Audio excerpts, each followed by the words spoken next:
ಓಂ ನಮಃ ಶಿವಾಯ. ಇದು ದೂರ್ವಾದಳ.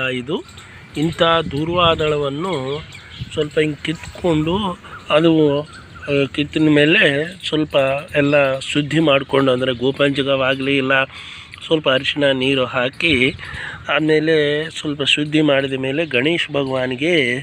ಗಣೇಶನ ಪೂಜೆ ಮಾಡುವುದರಿಂದ ಅತ್ಯುತ್ತಮವಾದಂಥ ಫಲ ಸಿಗುತ್ತೆ. ಅದೇ ವಿಧವಾಗಿ ಈ ದುರ್ವಾದಳ ಪೂಜೆಯಿಂದ ನಾವು ಯಾವುದಾದ್ರೂ ನಮ್ಮ ಗತ ಜೀವನದಲ್ಲಿ ಏನಾದರೂ ಕಳೆದುಕೊಂಡ್ರೆ ಅದು ಪುನರ್ಪ್ರಾಪ್ತಿ ಆಗುತ್ತಂತೇಳಿ ಗಣೇಶ ಪುರಾಣದಲ್ಲಿ ಎಲ್ಲ ಶಾಸ್ತ್ರಗಳಲ್ಲಿ ಹೇಳಲ್ಪಟ್ಟಿದೆ. ಅದರ ಸಲುವಾಗಿ ಯಾವಾಗಾದರೂ ನೀವು ಸ್ವಲ್ಪ ಆ ಕಡೆ ಯಾವುದಾದ್ರೂ ಪಾರ್ಕ್ ಆಗಲಿ ಇಲ್ಲ ಯಾವುದಾದ್ರೂ ಒಳ್ಳೆಯ ಒಂದು ಪ್ರದೇಶ ಆಗಲಿ ಹೋದಾಗ ಇಂಥ ಒಂದು ದುರ್ವಾದಳವನ್ನು ಈ ರೀತಿ ಕಿತ್ಕೊಂಡು ಸ್ವಲ್ಪ ಶುದ್ಧಿ ಮಾಡ್ಕೋಬೇಕು. ಅದು ಡೈರೆಕ್ಟು ಪೂಜೆ ಮಾಡಬಾರ್ದು, ಶುದ್ಧಿ ಮಾಡಿಕೊಂಡು ಆ ಗಣೇಶನ ಮಂತ್ರ ಸ್ವಲ್ಪ ಚಾಂಟಿಂಗ್ ಮಾಡಿಕೊಂಡು ಅದಾದಮೇಲೆ ಭಗವಾನ್ಗೆ ಸಮರ್ಪಣೆ ಮಾಡಿದರೆ ಖಂಡಿತ ನಿಮಗೆ ಯಾವುದಾದ್ರೂ ಕಾಮನ್ಗಳಿದ್ದರೆ ಅದೆಲ್ಲ ಈಡೇರುತ್ತೆ, ಎಲ್ಲ ಶುಭವಾಗುತ್ತೆ. ಅಂಥ ಒಂದು ದೊಡ್ಡ ಅದ್ಭುತವಾದಂಥ ದೂರ್ವಾದಳ ಅಂತಾರೆ ಇದು.